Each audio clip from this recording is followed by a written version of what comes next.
नमस्कार दोस्तों, स्वागत है आप सभी का हमारे इस official YouTube channel the Indian study में। और जैसा कि आप सभी जानते हैं, हमारी रुक्मणी पब्लिकेशन की जो सीरीज़ चल रही है उसका लेक्चर नंबर 4 है, जिसमें बौद्ध धर्म से जितने भी महत्वपूर्ण प्रश्न जो पिछले कई एग्ज़ामों में पूछे गए हैं, जैसे railway, NTPC, group D, SSC तथा जितने भी स्टेट लेवल वनडे एग्ज़ाम होते हैं, उन सभी एग्ज़ामों में जितने भी महत्वपूर्ण क्वेश्चन बौद्ध धर्म से बने हैं, उन सभी क्वेश्चनों पर हमने इस वीडियो में विस्तार से चर्चा की है। तो फ्रेंड्स, आइए वीडियो स्टार्ट करते हैं। तो वीडियो नंबर 4 है फ्रेंड्स, बौद्ध धर्म, जिसमें 172वें नंबर से क्वेश्चन स्टार्ट है। जो 4 लेक्चर अभी हमारे 3 लेक्चर जो कंप्लीट हुए उनमें 172 तक क्वेश्चन बौद्ध धर्म। इसमें जो पहला क्वेश्चन है, इनमें से कौन सी प्रथम बौद्ध नन थी? इनमें से कौन सी प्रथम बौद्ध नन थी? तो इसका आंसर हो जाएगा friends option number B, Gautami. क्या हो जाएगा? गौतमी। जो प्रजापति गौतमी प्रथम बौद्ध नन थी। बुद्ध के जन्म के 7वें दिन उनकी माता की मृत्यु हो गई थी, इसीलिए महात्मा बुद्ध का जो लालन पालन है उनकी मौसी ने किया था। बुद्ध के माता का नाम महामाया था और उनकी मौसी का नाम प्रजापति गौतमी था। तो जो प्रथम बौद्ध नन कौन हो गई? प्रजापति गौतमी। अगला क्वेश्चन है, भारत में प्रथम बार महायान बौद्ध ने आदर्श पूजा का अभ्यास प्रारंभ किया। उन्होंने कब यह अभ्यास प्रारंभ किया था? भारत में प्रथम बार महायान बौद्ध ने आदर्श पूजा का अभ्यास प्रारंभ किया। उन्होंने कब यह अभ्यास प्रारंभ किया था? तो उन्होंने यह अभ्यास पहली शताब्दी में प्रारंभ किया था, इसलिए आपका आंसर क्या हो जाएगा? ऑप्शन नंबर सी। भारत में प्रथम बार महायान बौद्ध ने आदर्श पूजा का अभ्यास प्रारंभ किया था। कब? प्रथम शताब्दी में। यह अभ्यास प्रारंभ किया चतुर्थ बौद्ध सभा के समय। बौद्ध धर्म 2 भागों में बढ़ गया था। जो चतुर्थ बौद्ध सभा थी उसमें बौद्ध धर्म 2 भागों में बढ़ गया था, महायान और हीनयान में। महायान वाले बौद्ध की मूर्ति बनाकर पूजा करने में विश्वास करते थे और हीनयान वाले जो थे महात्मा बुद्ध के मूल उपदेशों में विश्वास किया करते थे। अगला क्वेश्चन देखिए, बौद्ध धर्म के 4 आर्य सत्यों में से कौन सा एक पातिच्चा, सामुपूड़ा या आश्रित आदि रचना है? बौद्ध धर्म के 4 सत्यों में से कौन सा एक पातिच्चा, सामुपूड़ा या आश्रित आदि रचना है? तो इसका आंसर हो जाएगा फ्रेंड्स ऑप्शन नंबर बी, दूसरा। बौद्ध धर्म के 4 सत्यों में से दूसरा एक पितचा या सामुपूड़ा या आश्रित आदि रचना है। ठीक है। अगला क्वेश्चन देखिए, गौतम बुद्ध ने अपनी मृत्यु के उपरांत बौद्ध संघ के नेतृत्व के लिए निम्न में से किसे नामित किया था? गौतम बुद्ध ने अपनी मृत्यु के उपरांत बौद्ध संघ के नेतृत्व के लिए निम्न में से किसे नामित किया गया था? तो इसका आंसर हो जाएगा फ्रेंड्स ऑप्शन नंबर डी, इनमें से कोई नहीं। गौतम बुद्ध ने अपनी मृत्यु के उपरांत बौद्ध संघ के नेतृत्व के लिए किसी को भी नामित नहीं किया था, इसलिए आपका आंसर क्या है? Option number D. आनंद की अगर हम बात करें तो आनंद महात्मा बुद्ध का निकटतम शिष्य था। जो ऑप्शन नंबर ए आपको दिख रहा है आनंद कौन था? महात्मा बुद्ध का निकटतम शिष्य था। और आनंद के कहने पर ही महात्मा बुद्ध ने महिलाओं को संघ में प्रवेश की अनुमति दी थी। ठीक है फ्रेंड्स, ये आपको याद रखना है कि किसके कहने पर महात्मा बुद्ध ने महिलाओं को बौद्ध संघ में प्रवेश की अनुमति दी थी। तो ये आनंद के कहने पर ही दी थी। और महिलाओं को बौद्ध संघ में प्रवेश देने के बाद महात्मा बुद्ध ने कहा था कि इसे बौद्ध धर्म की 5 आयु जो है 500 वर्ष कम हो जाएगी। ठीक है। अगला क्वेश्चन देखिए, महात्मा बुद्ध ने अपना पहला धर्म चक्र प्रवर्तन किस स्थान पर दिया था? महात्मा बुद्ध ने पहला धर्म चक्र प्रवर्तन किस स्थान पर दिया था? तो इसका आंसर हो जाएगा ऑप्शन नंबर बी, सारनाथ में। महात्मा बुद्ध ने पहला धर्म चक्र प्रवर्तन सारनाथ में दिया था। महात्मा बुद्ध ने अपना जो पहला उपदेश सारनाथ में 5 ब्राह्मण साथियों को दिया था। कितने लोगों को दिया था? 5 ब्राह्मण साथियों को दिया था और उनका साथ छोड़ दिया था। महात्मा बुद्ध ने जो पहला उपदेश है पाली भाषा में दिया था और बौद्ध ग्रंथ पाली भाषा में ही लिखे गए हैं। महात्मा बुद्ध शाक्य कुल के से संबंधित रखते थे और इनके बचपन का नाम सिद्धार्थ था। अगला क्वेश्चन, बोधिसत्वों का धर्म कहते हैं? बोधिसत्वों का धर्म कहते हैं। तो आपको बताना है कि बोधिसत्व का धर्म किसे कहते हैं।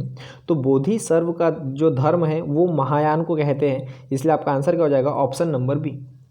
बोधिसत्व का जो धर्म है वो महायान को कहा जाता है। अगला, बोधिसत्व किसे कहते हैं या बोधिसत्व कहते हैं किसे? तो बोधिसत्व ऐसे व्यक्ति जो ज्ञान प्राप्त करने के पश्चात निर्वाण को इसलिए स्वीकार नहीं करता ताकि वह अन्य व्यक्तियों का निर्वाण प्राप्त करने में सहायता कर सके, इसलिए बोधिसत्व आपका ऑप्शन नंबर डी यहाँ पर क्या है? आंसर हो जाएगा। अगला क्वेश्चन देखिए, बौद्ध धर्म के महायान संप्रदाय का संस्थापक, बौद्ध धर्म की महायान संप्रदाय का संस्थापक नागार्जुन निम्नलिखित में से किस शासक का समकालीन था? तो ये था कनिष्क का। ऑप्शन नंबर सी आपका क्या है? आंसर। कनिष्क के शासनकाल में बौद्ध धर्म दो भागों में बढ़ गया था। आपको याद रखना है कि कनिष्क के शासनकाल में जो बौद्ध धर्म कितने भागों में बढ़ गया था? दो भागों में बढ़ गया था। कौन से? एक महायान और दूसरा हीनयान। आगे चलकर महायान भी कितने भागों में बढ़ गया था? दो भागों में, एक माध्यमिक एवं योगाचर। जो माध्यमिक है, माध्यमिक के प्रतिपादक कौन हो गए? नागार्जुन हो गए, और इन्हीं ने ही माध्यमिक सूत्र की रचना भी की थी। योगाचर की अगर हम बात करें तो योगाचर के जो प्रतिपादक हुए वो मैत्रेयनाथ हुए थे, और योगाचर को ही विज्ञानवाद के नाम से भी जाना जाता है। ठीक है, तो यहाँ पर आपको याद रखना है कि कनिष्क के शासनकाल में बौद्ध धर्म कितने भागों में बढ़ गया? दो भाग में। कौन से? महायान और हीनयान। आगे जाके महायान भी कितने भागों में बढ़ गया? दो भाग में, एक माध्यमिक और योगाचर। माध्यमिक के प्रतिपादक नागार्जुन हुए और योगाचर के प्रतिपादक कौन हुए? मैत्रेयनाथ। माध्यमिक सूत्र की पुस्तक की रचना किसने की थी? तो नागार्जुन ने। और जो योगाचर है इसी को हम विज्ञानवाद के नाम से भी जानते हैं। अगला देखिए, जाति प्रथा के विषय में बौद्ध धर्म की क्या मान्यता थी? जाति प्रथा के विषय में बौद्ध धर्म की क्या मान्यता थी? तो जाति तथा विरोधी, जाति प्रथा के विषय में बौद्ध धर्म की जाति प्रथा विरोधी मान्यता थी, इसलिए आपका आंसर क्या हो जाएगा? ऑप्शन नंबर ए। बौद्ध धर्म द्वारा सभी जाति के लोगों के लिए खुला हुआ था। महात्मा बुद्ध ने ब्राह्मणों की सर्वोच्चता, वेदों की प्रामाणिकता, यज्ञ, बलि तथा वैदिक कर्मकांड सभी का विरोध किया था, इसलिए यहाँ जाति प्रथा विरोधी का बौद्ध धर्म में मान्यता थी। अगला क्वेश्चन देखिए, बौद्ध साहित्य में किस नगर का उल्लेख नहीं होता है? बौद्ध साहित्य में किस नगर का उल्लेख नहीं होता है? तो फ्रेंड्स इसका आंसर हो जाएगा ऑप्शन नंबर डी, लखनऊ का। जो बौद्ध साहित्य में लखनऊ नगर का उल्लेख नहीं है। बौद्ध साहित्य जो है अंगुत्तर निकाय में वाराणसी, मथुरा और तक्षशिला इत्यादि का उल्लेख मिलता है। तो यहाँ पे आपको याद रखना है वाराणसी का भी मिलता है, मथुरा का भी और तक्षशिला का भी, लेकिन लखनऊ का इसमें उल्लेख नहीं मिलता है। तो आपका आंसर क्या हो जाएगा? Option number D. अगला क्वेश्चन, सत्य की खोज में बुद्ध को किस स्थान पर पीपल के एक वृक्ष के नीचे ज्ञान प्राप्त हुआ था? सत्य की खोज में बुद्ध को किस स्थान पर पीपल वृक्ष के नीचे ज्ञान की प्राप्ति हुई थी? तो इसका आंसर हो जाएगा फ्रेंड्स ऑप्शन नंबर सी, बोध गया में। सत्य की खोज में बुद्ध को बोध गया में पीपल के वृक्ष के नीचे ज्ञान की प्राप्ति हुई थी। जिस पीपल के पेड़ के नीचे, पीपल वृक्ष के नीचे बुद्ध को ज्ञान की प्राप्ति हुई थी, उसे ही हम बोधि वृक्ष के नाम से जानते हैं। ये आपको याद रखना है, उसे ही हम बोधि वृक्ष के नाम से जानते हैं। बौद्ध को निरंजना नदी के तट पर ज्ञान की प्राप्ति हुई थी। जो बौद्ध गया है वो किस नदी के तट पर है? तो निरंजना नदी के तट पर स्थित है। अगला क्वेश्चन देखिए, जातक कहानियाँ प्राचीन भाषा में रचित हैं। जातक कहानियाँ किस भाषा में रचित है? तो जो जातक कहानियाँ हैं वो पाली भाषा में रचित है। जातक कहानियाँ प्राचीन भाषा पाली भाषा में रचित हैं और इसे महात्मा बुद्ध के पूर्व जन्म के विषय में जानकारी मिलती है किसमें? जातक कहानियों में। अगला क्वेश्चन, निम्नलिखित में से बौद्ध धर्म किसकी हिमायत करता है? निम्नलिखित में से बौद्ध धर्म किसकी हिमायत करता है? तो ये मध्यम मार्ग की हिमायत करता है, इसलिए आपका आंसर क्या हो जाएगा? Option number C. Mahatma Buddha ने ज्ञान प्राप्ति के लिए मध्यम मार्ग का सहारा लिया था और ज्ञान प्राप्ति के बाद सिद्धार्थ ही बुद्ध कहलाए। बुद्ध का अर्थ होता है प्रकाशमान। ठीक है, इसका आंसर क्या हो जाएगा? मध्य मार्ग। अगला क्वेश्चन देखिए, बुद्ध ने सर्वाधिक उपदेश दिए थे। बुद्ध ने सर्वाधिक उपदेश कहाँ दिए हैं? तो ये है फ्रेंड्स, बुद्ध ने जो सबसे ज़्यादा या सर्वाधिक उपदेश दिए है वो श्रावस्ती में दी है, इसलिए आंसर क्या हो जाएगा आपका ऑप्शन नंबर बी।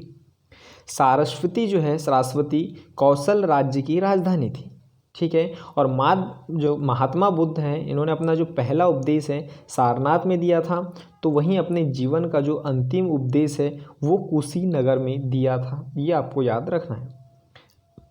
अगला क्वेश्चन, गौतम बुद्ध का महापरिनिर्वाण किस राज्य में हुआ था? गौतम बुद्ध का महापरिनिर्वाण किस राज्य में हुआ था? तो इसका आंसर हो जाएगा फ्रेंड्स ऑप्शन नंबर सी, मल्ल राज्य में हुआ था। जो गौतम बुद्ध का महापरिनिर्वाण जिस राज्य में हुआ था वह मल्ल राज्य है। गौतम बुद्ध का जो महापरिनिर्वाण 83 वर्ष की उम्र में, 83 वर्ष की अवस्था में 83 वर्ष की अवस्था में और 483 ईसा पूर्व मल्ल राज्य की राजधानी कुशीनगर में हुआ था। गौतम बुद्ध महापरिनिर्वाण के समय किसी को भी अपना उत्तराधिकारी नियुक्त नहीं किया था। अगला क्वेश्चन, गया संबंधित है भगवान बुद्ध से जहाँ पर उनका क्या हुआ था? गया किससे संबंधित है? गया भगवान बुद्ध से कैसे संबंधित है आपको बताना है। तो यहाँ पर इसका आंसर हो जाएगा फ्रेंड्स ऑप्शन नंबर बी, प्रभुत्व प्राप्त किया था। गया संबंधित है भगवान बुद्ध से जहाँ पर उनका प्रभुत्व प्राप्त हुआ था, अर्थात ज्ञान की प्राप्ति हुई थी, ठीक है। अगला क्वेश्चन देखिए, माध्यमिका दर्शन का प्रणेता थे। माध्यमिका दर्शन के प्रणेता कौन है? तो माध्यमिका जो दर्शन है उनके प्रणेता है नागार्जुन, इसलिए आंसर क्या हो जाएगा ऑप्शन नंबर डी। माध्यमिका दर्शन का प्रणेता नागार्जुन है। नागार्जुन की तुलना ही यहाँ पर आइंस्टीन से की गई है, और नागार्जुन की अगर हम बात करें तो नागार्जुन कनिष्क के दरबार में रहता था। तो आपको याद रखना है कि जो माध्यमिका दर्शन है इसके प्रणेता कौन हो गए? नागार्जुन।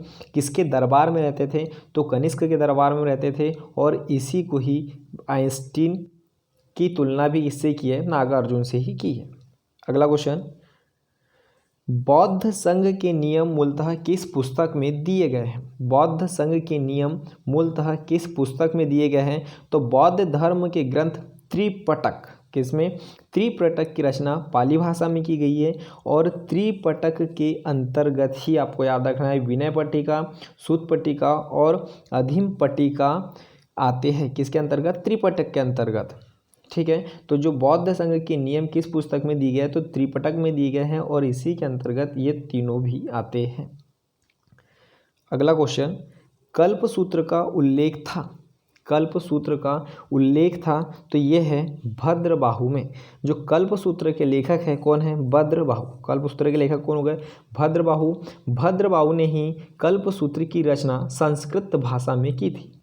चंद्रगुप्त मौर्य जैन गुरु भद्रबाहु के साथ श्रवण बेलगोला के चंद्रगिरी नामक पहाड़ी पर चला गया था, और जहां पर उन्होंने अपने जीवन के शेष दिन बिताए थे।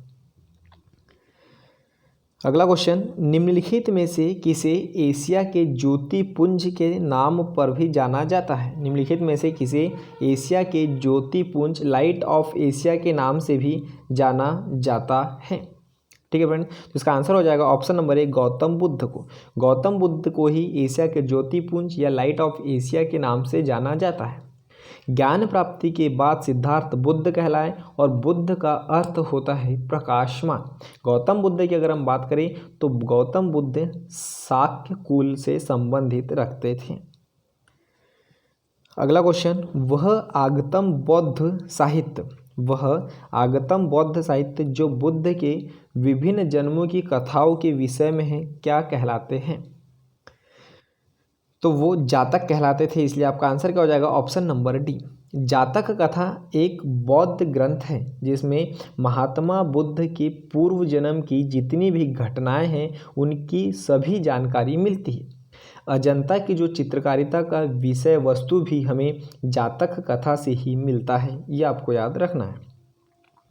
अगला क्वेश्चन देखिए, निम्नलिखित में से किस देश में हाल में बुद्ध की मूर्तियां का विरूपित किया गया है और हटाया गया है? निम्नलिखित में से वो कौन सा देश है जहां पर हाल ही में बुद्ध की मूर्तियों को विलुप्त किया गया है और हटाया गया? तो वह देश है friends option number C, Afghanistan. Afghanistan एक ऐसा देश है जहां पर बुद्ध की मूर्तियों को विलुप्त किया गया और वहीं से अब हटा दिया गया है।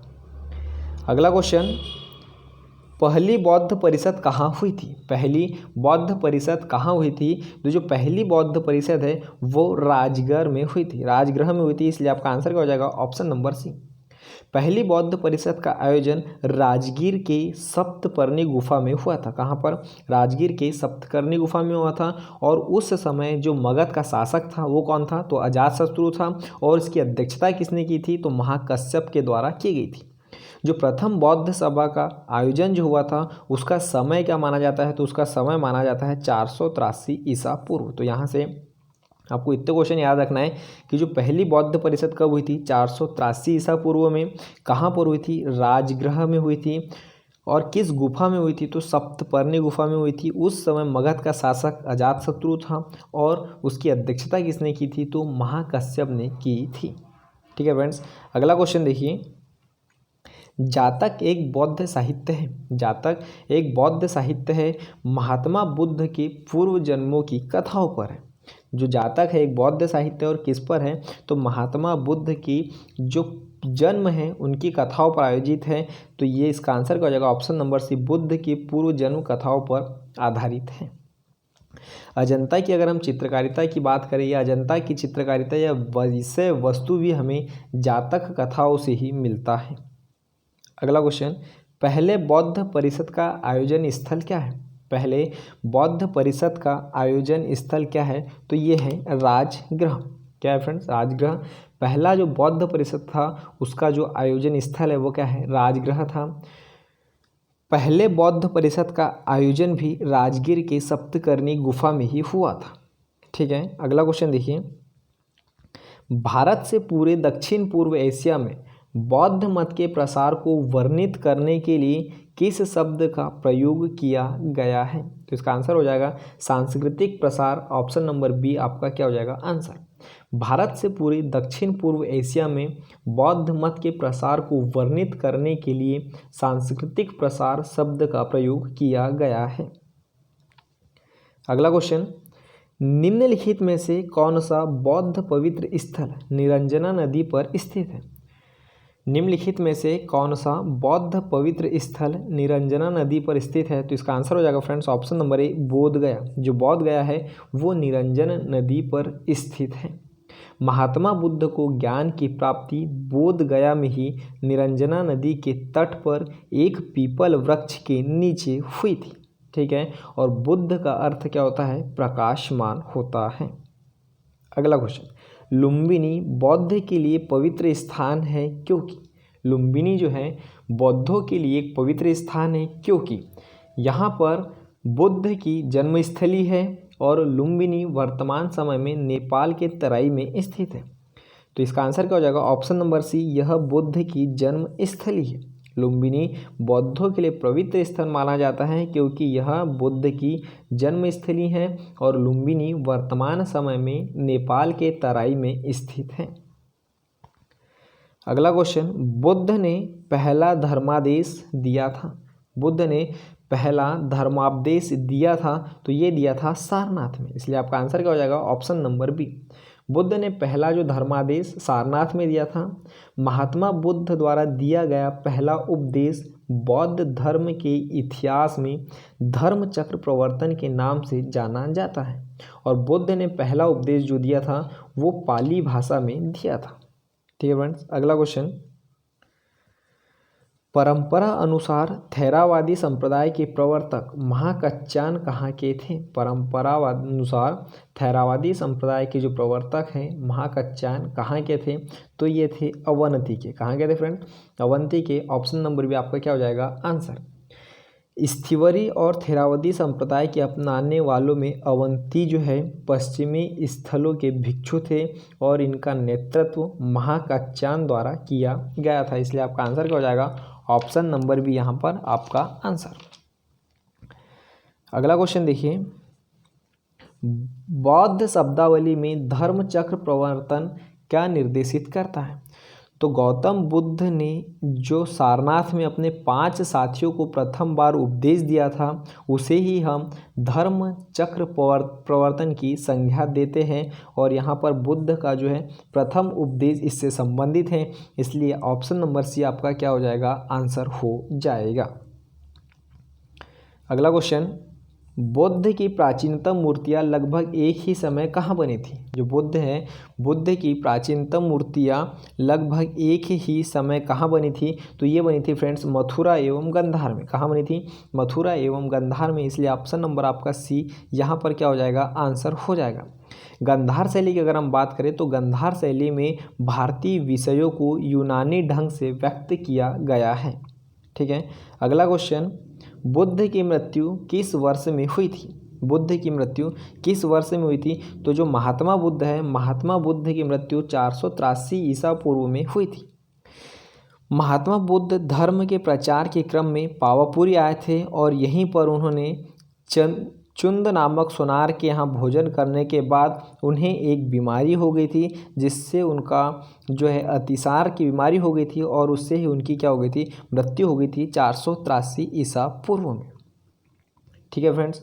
अगला क्वेश्चन, बुद्ध का अर्थ है, बुद्ध का अर्थ क्या है? तो बुद्ध का अर्थ होता है प्रबुद्ध व्यक्ति और इसे ही हम बोलते हैं प्रकाश। बुद्ध का अर्थ क्या होता है? प्रकाश होता है, इसीलिए बुद्ध को एशिया का प्रकाश पुंज भी कहा जाता है। अगला क्वेश्चन, बुद्ध या भगवान का सर्वोत्तम वर्णन किस रूप में किया जा सकता है? बुद्ध का सर्वोत्तम वर्णन किस रूप में किया जा सकता है? तो इसका आंसर हो जाएगा फ्रेंड्स ऑप्शन नंबर ए, अनिश्वरवादी के रूप में किया जाता है। जो गौतम बुद्ध हैं उनका जन्म 563 ईसा पूर्व में कपिलवस्तु के लुम्बिनी नामक स्थान पर हुआ था और ये बौद्ध धर्म के संस्थापक भी कहे जाते थे और इन्हें ही हम एशिया का ज्योतिपुंज भी कहते हैं। जो बौद्ध धर्म है या जो बौद्ध धर्म है अनिश्वरवादी है और इसमें आत्मा की परिकल्पना भी नहीं की गई है। अगला क्वेश्चन देखिए, भगवान बुद्ध ने अपना जो पहला धर्मोपदेश कहाँ पर दिया था? भगवान बुद्ध ने पहला धर्मोपदेश कहाँ पर दिया था? तो ये दिया था फ्रेंड्स उत्तर प्रदेश के सारनाथ में। जो गौतम बुद्ध है, महात्मा बुद्ध ने अपने जीवन का पहला उपदेश सारनाथ में दिया था और इसे ही हम बौद्ध धर्म के इतिहास में धर्म चक्र प्रवर्तन के नाम से भी जानते हैं।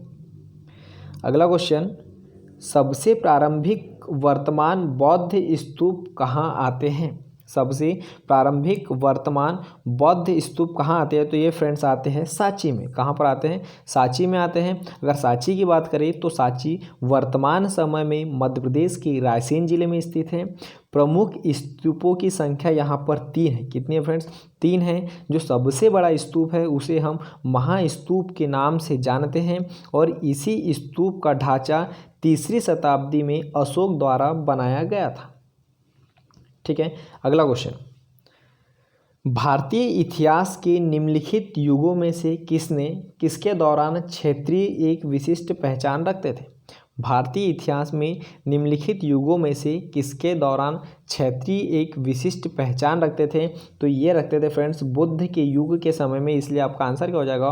ऑप्शन नंबर ए यहाँ पर आपका सही आंसर। अगला क्वेश्चन, गौतम बुद्ध का जन्म स्थान किसके द्वारा अंकित किया जाता है? जो गौतम बुद्ध हैं उनका जन्म स्थान किसके द्वारा अंकित किया जाता है? तो गौतम बुद्ध का जन्म स्थान मौर्य वंशी शासक अशोक के रुमनदेई अभिलेख की सूचना के अनुसार अंकित किया जाता है, इसलिए आपका आंसर क्या हो जाएगा? ऑप्शन नंबर ए, अशोक का रुमनदेई भी स्तंभ के द्वारा अंकित किया जाता है। अगला, गौतम बुद्ध को ज्ञान कहाँ पर प्राप्त हुआ था? गौतम बुद्ध को ज्ञान कहाँ पर प्राप्त हुआ था? तो ये हुआ था फ्रेंड्स ऑप्शन नंबर ए, बोध गया में। गौतम बुद्ध को ज्ञान की प्राप्ति बोध गया में हुआ था और निरंजना नदी के तट पर एक पीपल वृक्ष के नीचे हुई थी। जिस पीपल वृक्ष के नीचे गौतम बुद्ध को ज्ञान की प्राप्ति हुई थी उसे ही हम बोधि वृक्ष के नाम से भी जानते हैं। बुद्ध का अर्थ प्रकाशमान होता है, इसीलिए ही हम बुद्ध को एशिया के प्रकाश पुंज के नाम से भी जानते हैं। ठीक है। अगला क्वेश्चन देखिए, निम्नलिखित में से कौन सा एक बुद्ध की शिक्षाओं का संग्रह है? निम्नलिखित में से कौन सा एक बुद्ध की शिक्षाओं का संग्रह है? तो बुद्ध की शिक्षाओं का संग्रह जो है वो त्रिपिटक है। क्या है फ्रेंड? त्रिपिटक। इसलिए आपका आंसर क्या हो जाएगा? Option number C, option number D. Tripitaka की रचना पाली भाषा में की गई है और त्रिपिटक के अंतर्गत 3 ग्रंथों को शामिल किया गया है। अभी 3 ग्रंथ कौन से हैं? तो इसी में हम सुत्त पिटक, विनय पिटक और अभिधम्म पिटक को शामिल किया गया है। किसके अंतर्गत? त्रिपिटक के अंतर्गत। अगला क्वेश्चन, बौद्ध संरचना धामेक स्तूप कहाँ पर है? जो बौद्ध संरचना धामेक स्तूप कहाँ पर है? तो यह है फ्रेंड सारनाथ में। Option number C, option number A आपका क्या हो जाएगा आंसर? बौद्ध संरचना या धामेक स्तूप सारनाथ में स्थित है। अगला, महाबोधि मंदिर या महान जागृति मंदिर एक बौद्ध मंदिर है जो कहाँ पर स्थित है? महाबोधि मंदिर या महान जागृति मंदिर एक बौद्ध मंदिर है जो कहाँ पर स्थित है? तो ये ऑप्शन नंबर बी यानी कि बिहार में स्थित है। ठीक है फ्रेंड्स, महाबोधि मंदिर या महान जागृति मंदिर एक बौद्ध मंदिर है जो बिहार के गया में स्थित है। कहाँ पर फ्रेंड? बिहार के गया में स्थित है। अगला क्वेश्चन देखिए फ्रेंड्स, जहाँ यहाँ मानते हैं कि भगवान बुद्ध ने अपना पहला उपदेश दिया था, वह स्मारक का नाम बताइए जिसे हम seat of the holy Buddha भी कहा जाता है। तो ये बहुत महत्वपूर्ण क्वेश्चन है कि seat of the holy Buddha किसे कहा जाता है? तो इसका आंसर हो जाएगा friends option number A, Dhamek stupa जो कि सारनाथ में स्थित है, इसे ही हम seat of the holy Buddha के नाम से भी जानते हैं। अगला क्वेश्चन देखिए, त्रिपिटक की पवित्र पुस्तकें हैं। त्रिपिटक खालिस्तान की पवित्र पुस्तकें हैं। तो आपका आंसर ऑप्शन क्या हो जाएगा? सिख धर्म की, जैन धर्म की, बौद्ध धर्म की या मुस्लिम धर्म की। तो फ्रेंड्स जो त्रिपिटक है वो बौद्ध धर्म की पवित्र पुस्तकें हैं। त्रिपिटक की रचना पाली भाषा में की गई है और त्रिपिटक के अंतर्गत ही 3 ग्रंथों को शामिल किया गया है। इसमें 3 ग्रंथ कौन से हो जाएंगे? एक सूत्र पिटक, विनय पिटक और अधिगम पिटक को इसमें शामिल किया गया है। किसके अंतर्गत? त्रिपिटक के अंतर्गत। अगला क्वेश्चन, गौतम बुद्ध की मृत्यु के तत्काल बाद किस बौद्ध परिषद को आयोजित किया गया था? गौतम बुद्ध की मृत्यु के तत्काल बाद किस बौद्ध परिषद को आयोजित किया गया था? तो इसका आंसर हो जाएगा फ्रेंड्स ऑप्शन नंबर डी, पहली बौद्ध परिषद को आयोजित किया गया था। गौतम बुद्ध की मृत्यु के तत्काल बाद ही प्रथम बौद्ध परिषद को आयोजित किया गया था। इस प्रकार प्रथम बौद्ध परिषद के आयोजन का जो समय माना जाता है वो माना जाता है 483 ईसा पूर्व। जो प्रथम बौद्ध परिषद का आयोजन राजगीर में हुआ था और राजगीर के सप्तकर्णी गुफा में हुआ था। उस समय शासक अजातशत्रु था और प्रथम बौद्ध परिषद की जो अध्यक्षता थी वो महाकश्यप द्वारा की गई थी। अगला क्वेश्चन देखिए, त्रिपिटक जो धर्म ग्रंथ का संबंध किस धर्म से है? त्रिपिटक धर्म ग्रंथ का संबंध किस धर्म से है? तो इसका आंसर हो जाएगा फ्रेंड्स ऑप्शन नंबर डी, बौद्ध धर्म से है। ठीक है फ्रेंड, तो आज की इस वीडियो में बस इतना ही फ्रेंड्स। उम्मीद करता हूँ कि आपको वीडियो पसंद आया होगा। वीडियो पसंद आया है तो लाइक कीजिए, शेयर कीजिए और सब्सक्राइब कीजिए। जय हिंद, जय भारत।